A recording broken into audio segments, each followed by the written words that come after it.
Over a decade in enterprise sales, he focuses on IT infrastructure, hybrid cloud architecture, data and AI solutions, containers, Kubernetes, and open source software, a little bit of everything. He's based in DFW area in Texas. He's a husband, father of four who builds and motivates teams by listening to IT leaders and engineers to tackle challenges around cost and complexity. Hey, Marks, thanks for coming here. I managed to get everything in there for you. Oh yeah, thank you. Well done. Awesome. Hey, so I'll start off easy. So what were the big core military skills that you found the most transferable to enterprise, sales roles, IT infrastructure, and all that? Grit, tenacity. If you're in the Marine Corps or Navy, JJ did tie buckle, right? The classics. And just the general skills of resiliency, enthusiasm, not job specific skills, Soft skills? yeah, solid skills, soft skills. Yeah, I mean, do you feel like you're kind of playing referee between two different teams sometimes, having to kind of balance in between everything? Yeah, definitely. Yeah. It's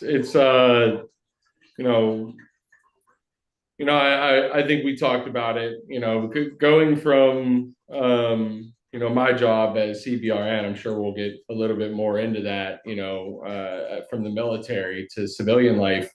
There were zero transferable skills, right? There's no gas chambers outside of the military that I can run. So I had to kind of find the skills that do translate, and that's discipline, tact, resiliency, all of those things, and and then kind of getting rid of the rest, if that makes sense. Yeah, so none of your clients are going to go in there to get the VX treatment and then buy something. In other words, so you had to reinvent yourself a little bit. Yeah, yeah, yeah. I couldn't have seen anybody doing that. IT. No, I mean, I'd be entertained to watch a bunch of IT guys run out of the gas chamber with tear gas just to see what happened. But I got that dark sense of humor, and my email's been shut off many times because I didn't finish my certificates. But I mean, how big of an adjustment was that going from the knife hand of do this to, well, to get this? I mean, how tough was that? Um, I think it's different for everybody, right? I think that each person in the military, they join for different reasons, and they all have a different set of skill sets, just like every other person, right? So for me, I craved a little bit of the what's it called, the self-reliance, being able to do things on my own, rather than have authority constantly over me. And then in doing that, I made sure that I did take the skills that the military did that gave me around tact and the things that I've been talking about and hitting on, right? And I applied those to my personal routine, rather than have a drill instructor knife handing me anymore, right? That kind of had to come internally, which as veterans, I think we can find actually relatively simple, as long as we continue to develop the routine, and stay within it.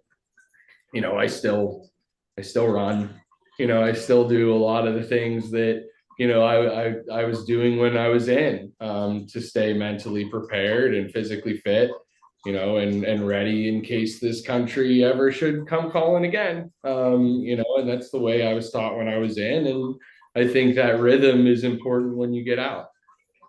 So how'd you end up in the sales side of things? I mean, doing what you do, that's the So two this have is nothing to do with each other.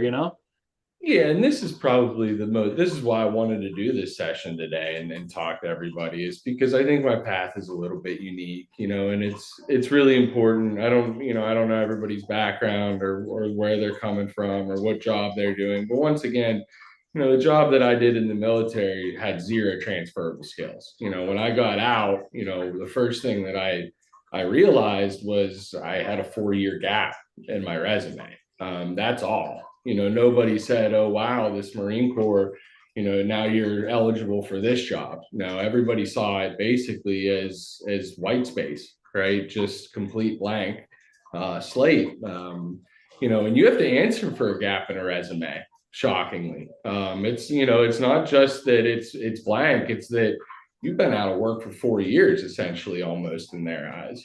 When the very first job I got when I got out of the Marine Corps was a dishwasher at Chili's.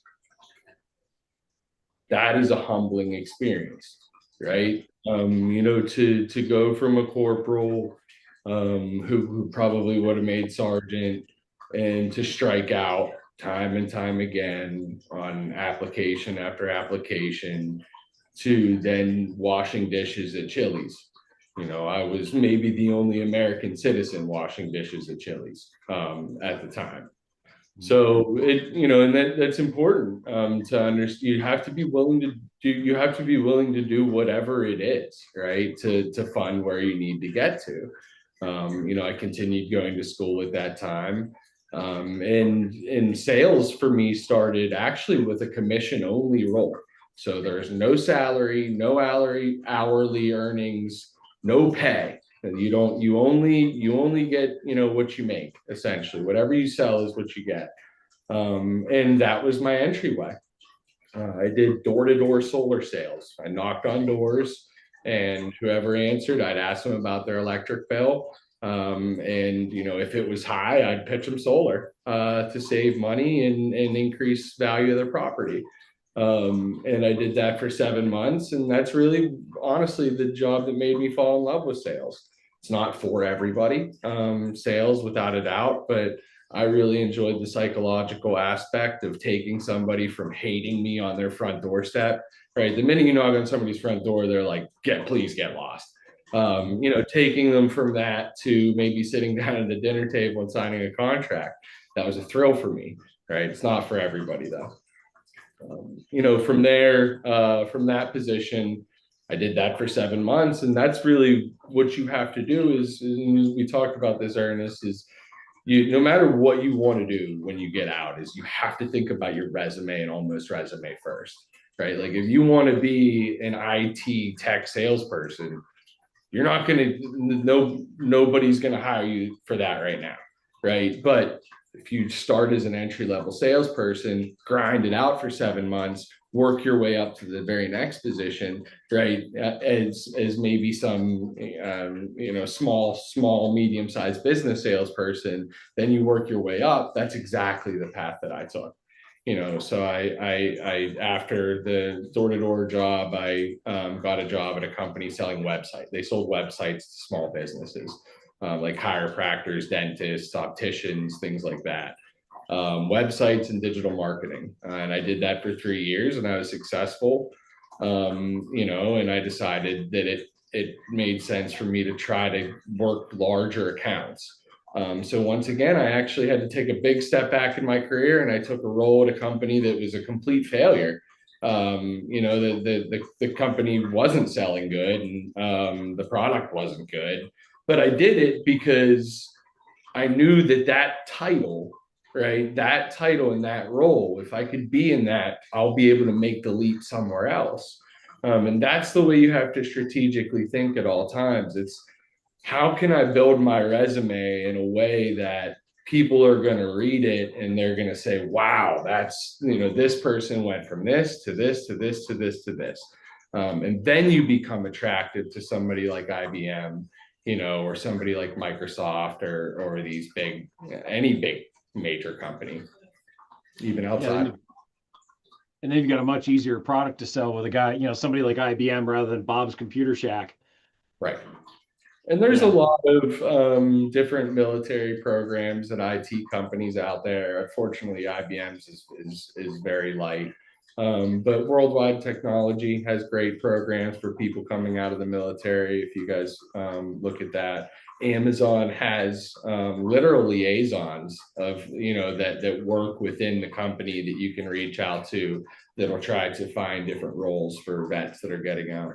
It's you have to know who to contact, and what I'd say is like even if you don't get that role, building that network also helps you immensely. So even if it's a swing and a miss, now it doesn't mean that it'll be that for later. So you just mentioned know who to contact. When you're looking for those kind of roles, who do you contact? Yeah. And I can take myself back to before, back to those days when I didn't have a job at IBM and I was searching, and I'd leverage LinkedIn. I'd go to the Amazon, I'd type in Amazon veteran, and I'd scroll 3 pages, right? And this kind of shows you how my mind works, but it's a lot of the way any veteran works. Listen, if there's a door, we're just going to kick it in, right? And that's kind of the mentality that you have to have is, okay, I don't know who it is. Well, shoot, I'm going to find out, right? And if you want to start in Amazon, go Amazon veteran. That's how I found, he's now retired, but Bo Higgins, that's how I found him. And I had many conversations with Bo about, my transitioning from the Marines to potentially Amazon. That path didn't end up working out, but I made the connection once again, which then full circle, here I am in the IT field, IT sales field, that could potentially come back around one day. Um, you know, Yeah, Bo is a good dude. He takes care of a lot of people. yeah. So talk me through a day in your life. What's a day in your life look like at work?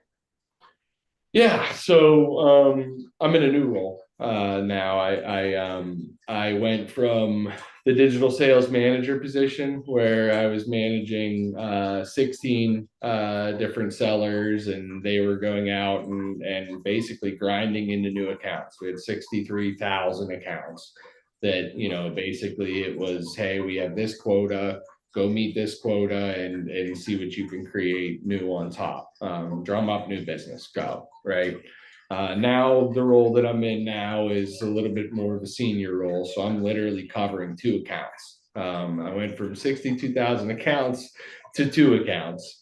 It goes from a spray and pray, where you're high volume reaching out to, 62,000 accounts, and whoever's interested, that's who you go with, right?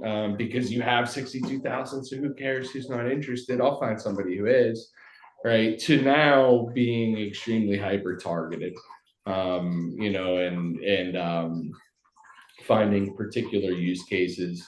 AI is obviously huge right now, and a hot topic for everybody that everybody's trying to do. So connecting those dots for these businesses and going directly to the correct point of contacts and having those conversations is my day to day now.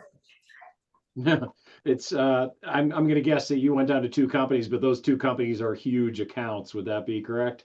Yes. Yeah. They're very, very large accounts. So Fortune 25 accounts. So that, just because just because it's 2 accounts, the amount of contacts at those accounts, makes up for it. And it's less about grinding into, new business as much as just managing the relationship the correct way. And making sure you're driving value. The thing that I loved most about sales, and this could be said true probably really about any profession, is I got into sales because the solar job, I realized, holy cow, like these people, I literally save these people $50 a month, and then I get paid for it. Hooked, boom, hooked, right? Like that was awesome for me. So that's why I got into sales, and it's still like that to this day for me, right? I very rarely am paycheck focused. I'm very rarely focused on anything but just helping, doing the right thing by my client, adding value, making lives easier. If I do that one thing correctly, the paycheck comes back around. So, it's funny. I keep reading it, I keep seeing it, and I keep seeing examples of why vets are amazing or vets should look at sales at the very least, even if they're not interested. I mean, what are your thoughts on that? Because the market keeps bearing out vets going into sales and killing it. but people are kind of scared to do it too because, like you said, you knock on the door doing the solar thing, you get 50 no's before you get a yes, probably. Well, you said it your best right there. So everybody on this call, they were scared to join the job that they're currently in. Every single person on this call, right? Like literally not one person what didn't have a little bit of nerves when they went to MEPS, right? And you were pre-boot. So if you've made that leap, why couldn't you do this, right? And you look at people that are successful in this field, and you look at those traits that they have. Today's generation, they from what I managed, I've been managing for the past 5 years, before this new role. And I even still manage brand sellers now, and I have a mix of ages and different things like that. The younger generation, from what I see, and they have, it's not that they're better or worse. I'm not going to get into any of that, right? But the skills that they're soft on are resiliency, grit, like professionalism. That's what they're weak on. And that's where military people, that's a gap that we fill. We have no problem repetition. Like no, I had to fill 100 sandbags a day when I got off a 12-hour shift in Afghanistan, right? Like, you're telling me all I have to do is make 100 calls. It's nothing, to a military member, so to a veteran. So that's why sales is appealing, is because, everybody I'm sure that's getting out, they're trying, that they should be, if you're in the same mentality that I was in.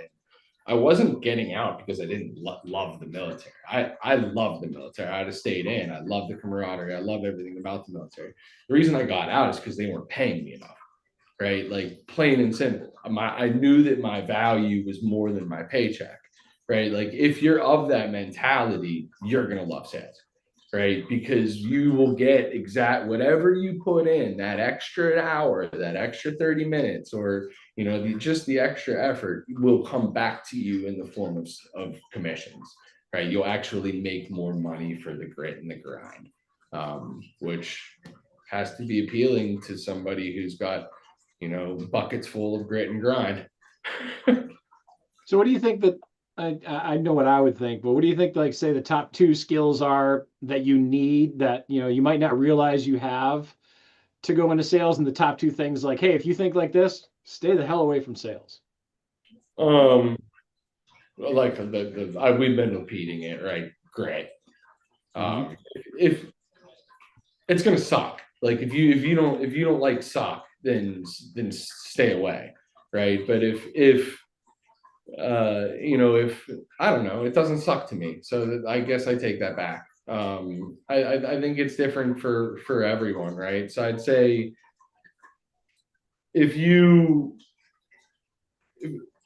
if it's hard for you to approach somebody new, if it's hard for you to have a conversation in a bar, right? If you have fear of, just, a lot of people struggle with, new encounters and, new things, and,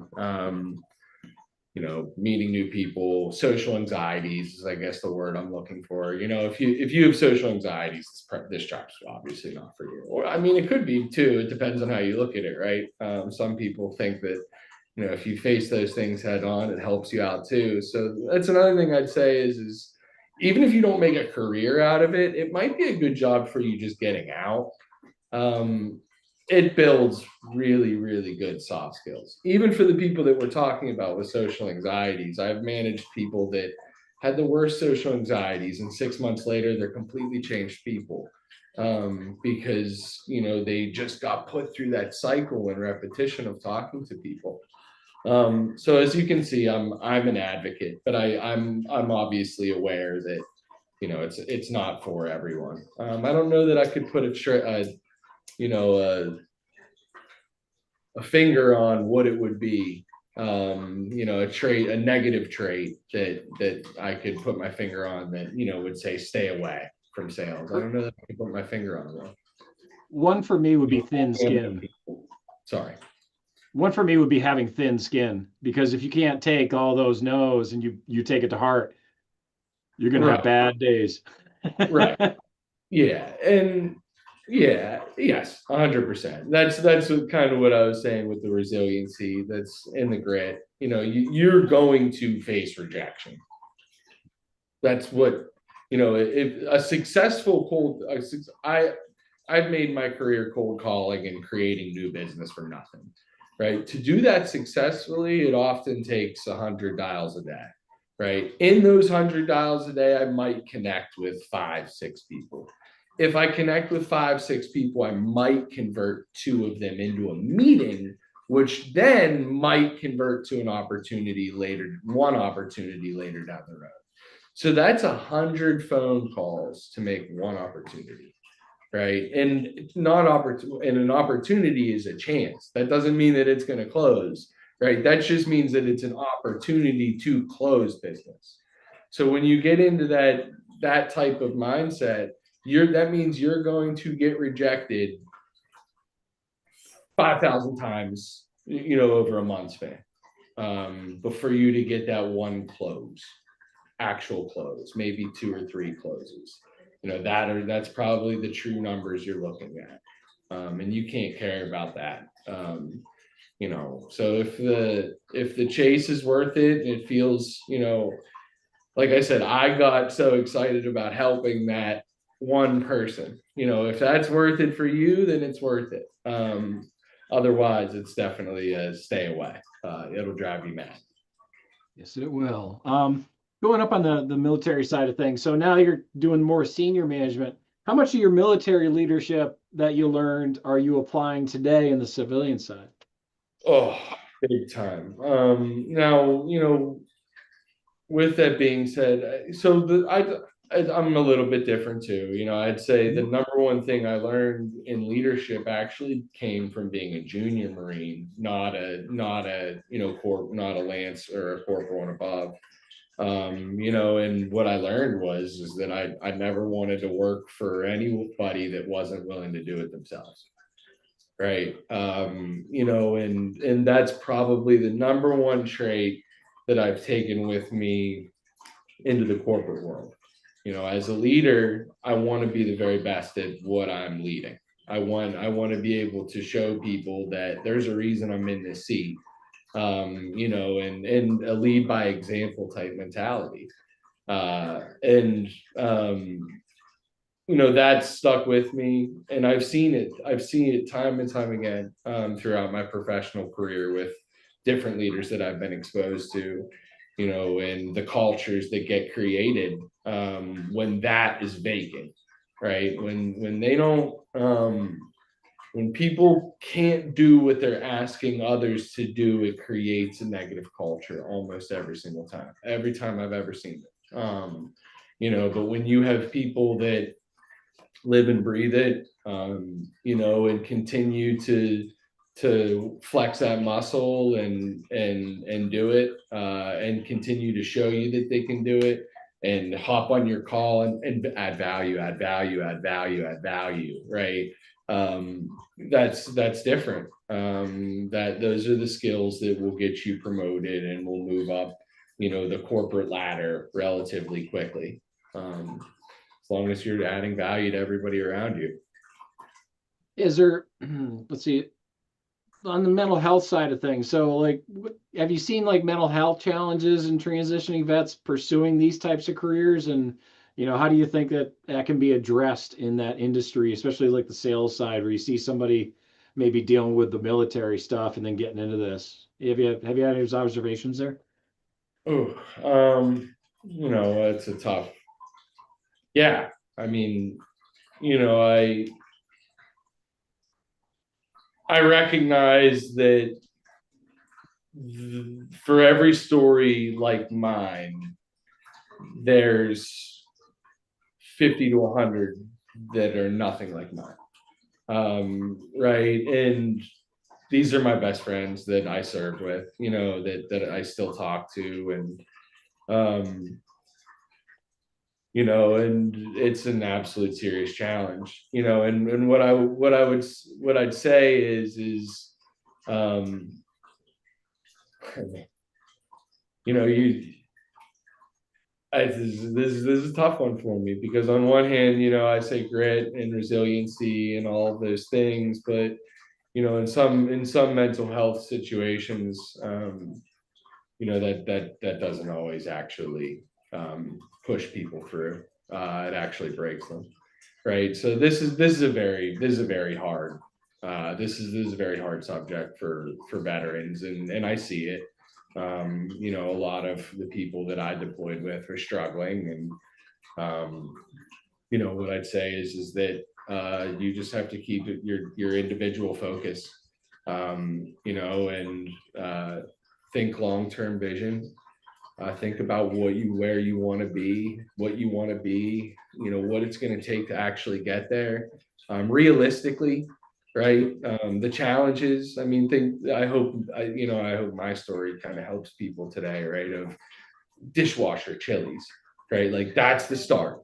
Like you have to understand that, like it's not going to be a quick, easy journey, and it's going to be challenging along the way.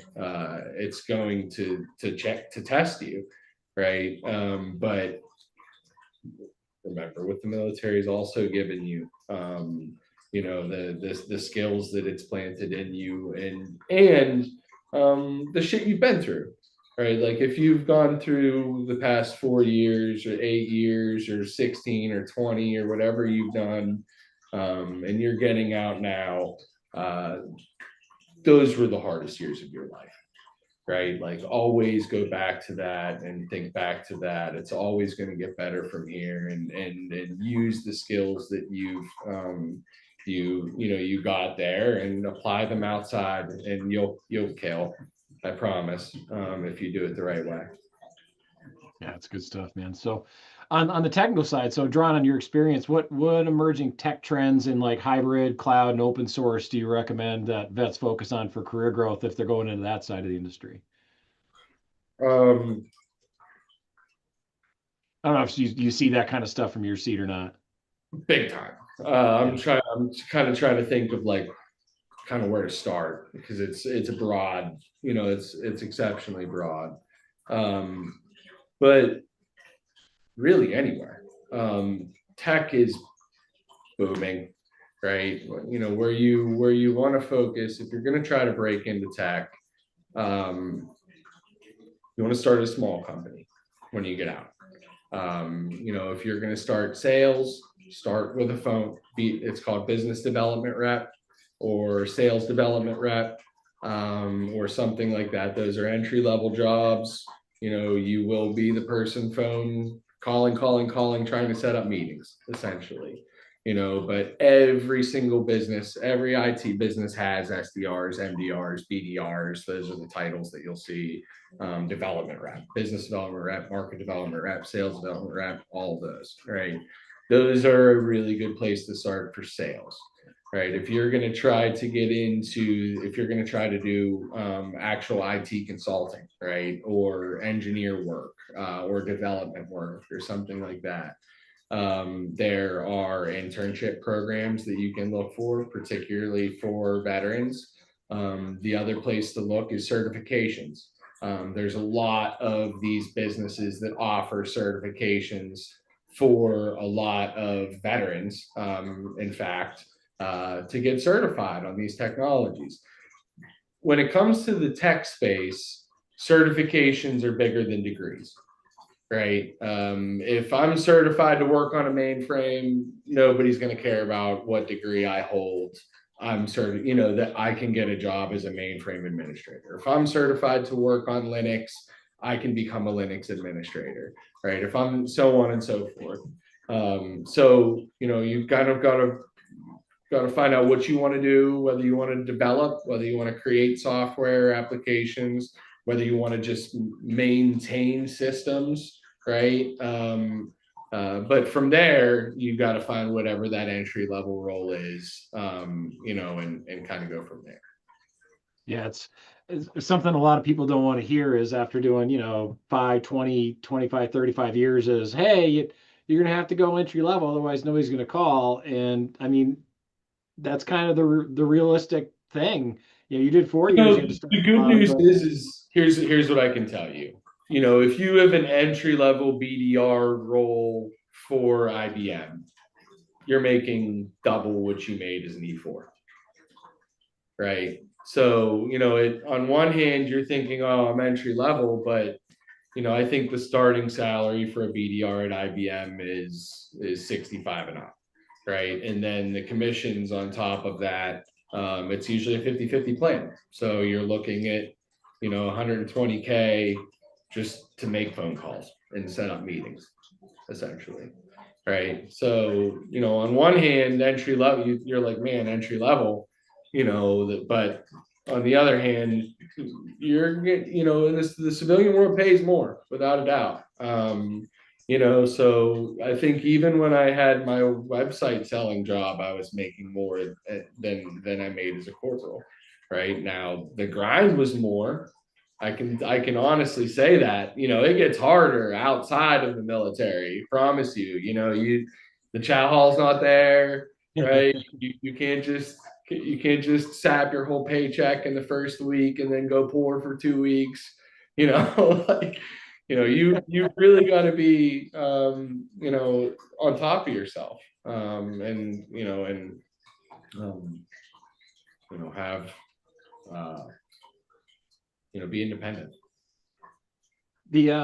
so you're a father of four, man. So what advice do you have for folks on balancing the family life and the mental wellness while building a career in this kind of stuff? Because like you're saying several times, you got to grind, you got to grit. That comes with long hours.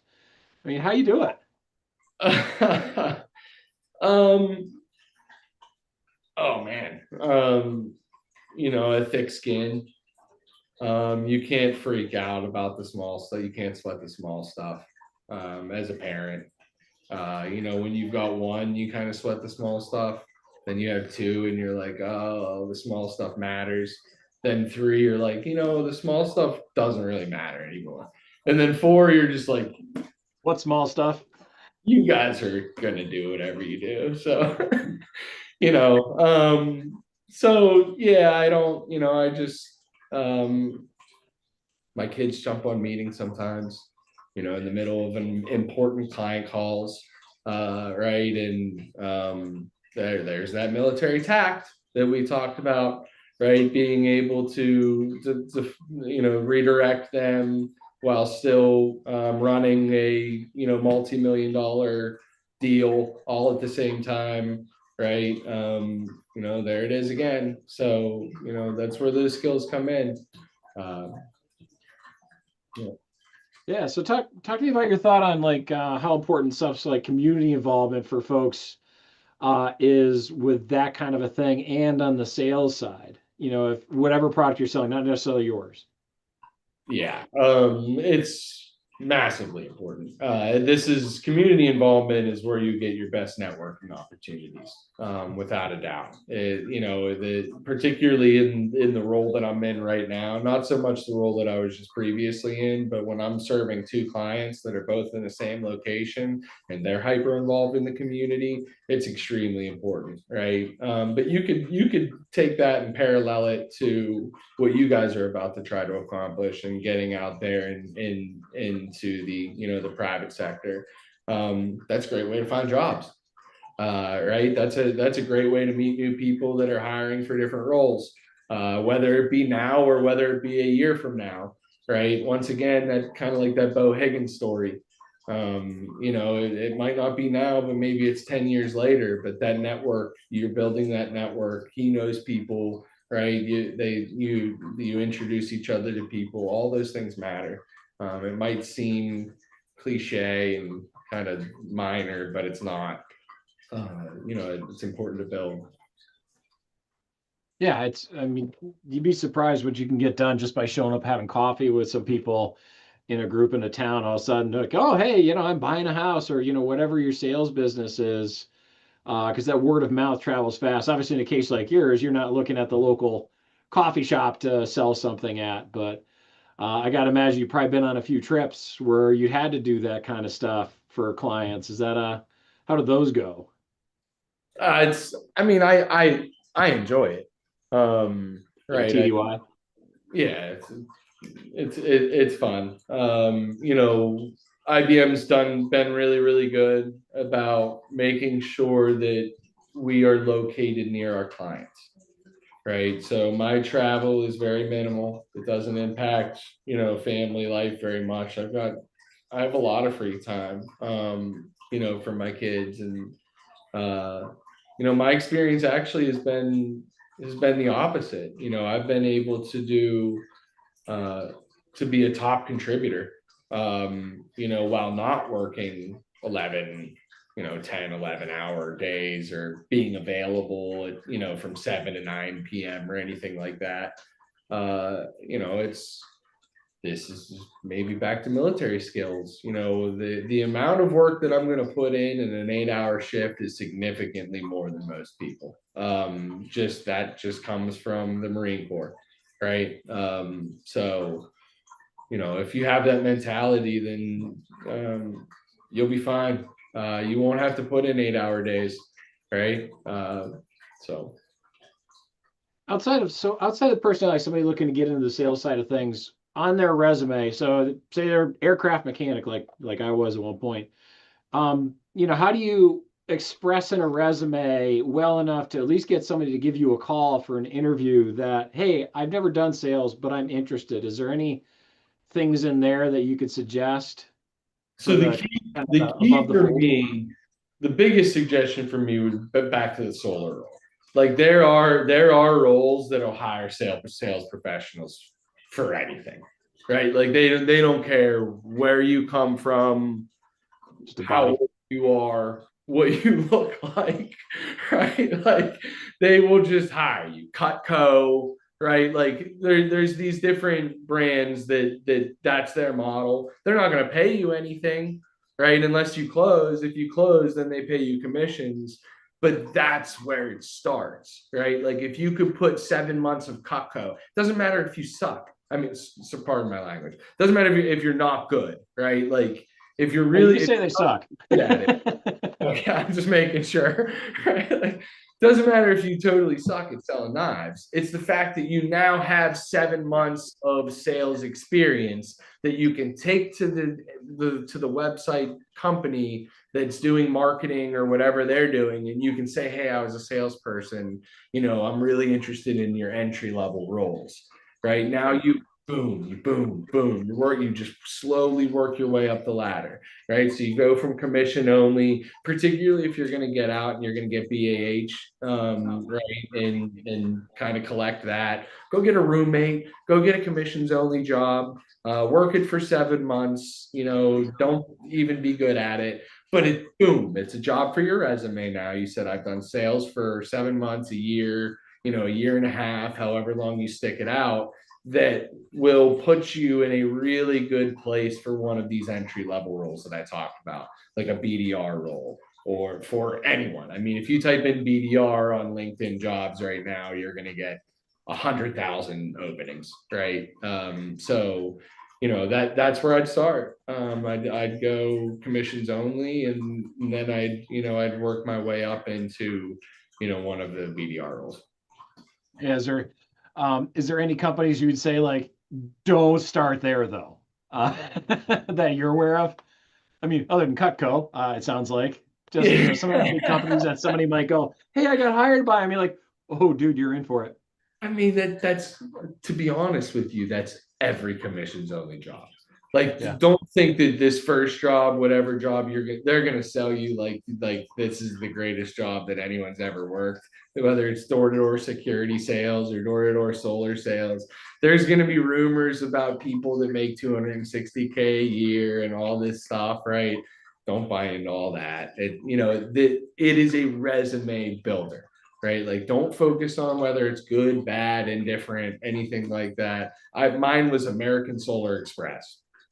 Six Never heard months of them. after I worked for American Solar Express, they got shut down because they led a high speed chase down like an LA freeway with an American Express solar vehicle. You can still go find it. So online. So that goes to show you, there were stories of people getting cut out of commissions, all of that. But once again, it didn't matter. That was my stepping stone, right? That was my way to leverage that, put it in my resume, get the next step in my career, and just keep doing that time and time and time again. Always be looking for whatever that next step is actually going to be. I think that's natural as military people, right? When you're an E3, you try to learn what E4 does. When you're an E4, you try to learn what E5 does. The quicker you can do that, the quicker you get promoted. Same thing in the So civilian. can you share your biggest mistake and your best decision during that process? Something you're like, hey, so fell on my face because of this, just a warning. And if this comes up, this is what I did. Oh man. I think the mistakes that held me back were probably more personal than professional. If that makes sense. Yeah. Right? Like, I guess and I'll elaborate on that, because what I'd say is like there's almost no such thing as a professional mistake, as long as you're failing forward, if that makes sense. Right? Like, for instance, uh, iMatrix, I left that website company that we talked about. I moved from San Diego all the way to Houston. This is before I had a family. This is 8 years ago. And I started a job there because they reached out to me. I did really good selling to dentists, ironically, but the company I was working for didn't sell to dentists. So I went to them and I said, hey, listen, I'd love to start a dental vertical for you and lead it. They said, get lost. So I was then reached out by this company that worked, a buddy of mine had started working there. And they said, hey, we'd love for you to do that, right? To do exactly what you wanted to do for iMatrix, come do it for us, essentially. And I did that, and I built a whole team, and they became pretty productive. And then I got cut out. I was working directly underneath the owner. I got boxed out and cut out from that team and that business and fired. And that hurt. Yeah. Right.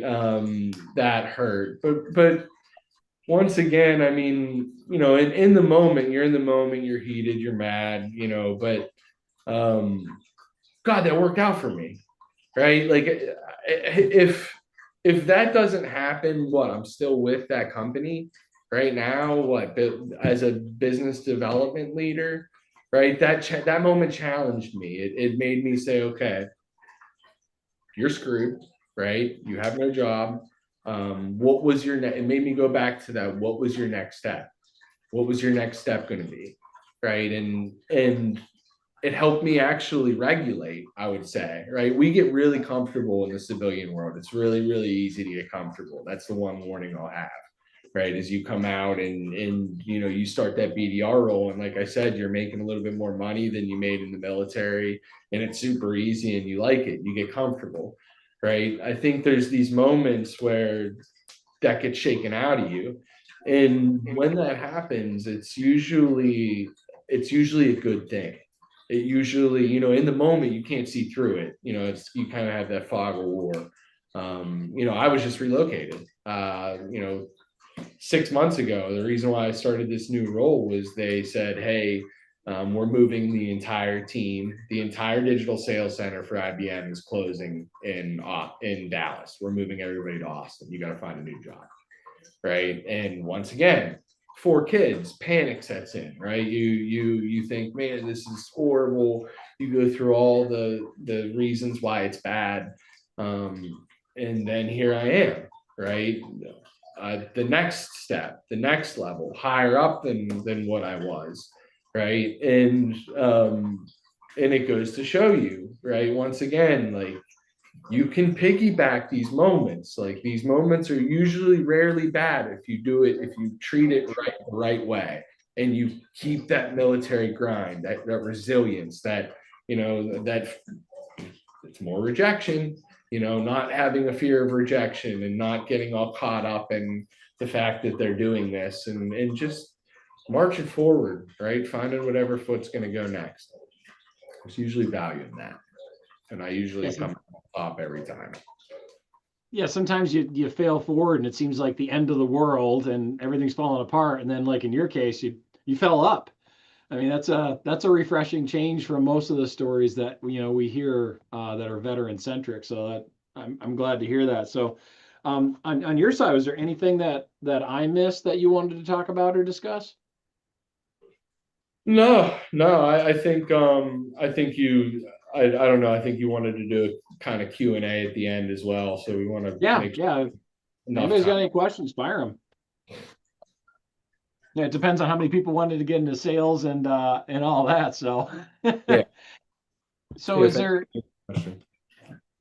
so on your team? Do you have military members on your team now? I do. So when I was hiring, I made a concerted effort, obviously, to hire veterans. The skills are easy. Why wouldn't I? So I had, when I was hiring, now that team, just like I just mentioned, got completely disbarred and dismantled and moved down to Austin. But when I was managing, we had three out of 16. Yeah, hey, that's better than the percentage on the outside where it's not quite even close to that high. So good on you, man. Yeah, still had to squeak through man. I probably would have hired more, but the resume has to obviously appease management. So yeah, and there's just so much coaching you can do too. Because once it hits the ATS, they're like, what's this new one? It looks like somebody here wrote it. I don't know. Because I may have been party to that before, but he got the job, so good for him. So that's basically all I have. You have any closing thoughts you'd like to share? Any words of wisdom? no, yeah, I mean, closing, I'd just say that it's going to get hard. It's the number one theme, the whole reason I joined is because I was hoping to, get across that there's very little support. But with that being said, the skills that you've been given will absolutely help you in this next venture, right? You just have to be very, very independent, and stay and keep the same rhythms and stay on top of yourself. If you do those things, I promise you, set out a goal, and then it's called the straight line method. Map out what it takes, every single point that it's going to take for you to get to that goal, and let nothing stop you until you get there. There's going to be a ton of challenges. There's going to be a ton of roadblocks. There's going to be a ton of obstacles. Just don't let them don't let them beat you. Just keep powering through. Yeah, that's a fact, brother. Well, hey, it's been great having you, Mark Hayes of IBM, former Marine, I would say ex, Seaburn guy. So thank you very much for spending a little bit of time with us, dropping some wisdom. It is much appreciated, sir. We thank you. Thanks, everybody. Awesome. Take care, Mark. Yep. Bye. Okay, next.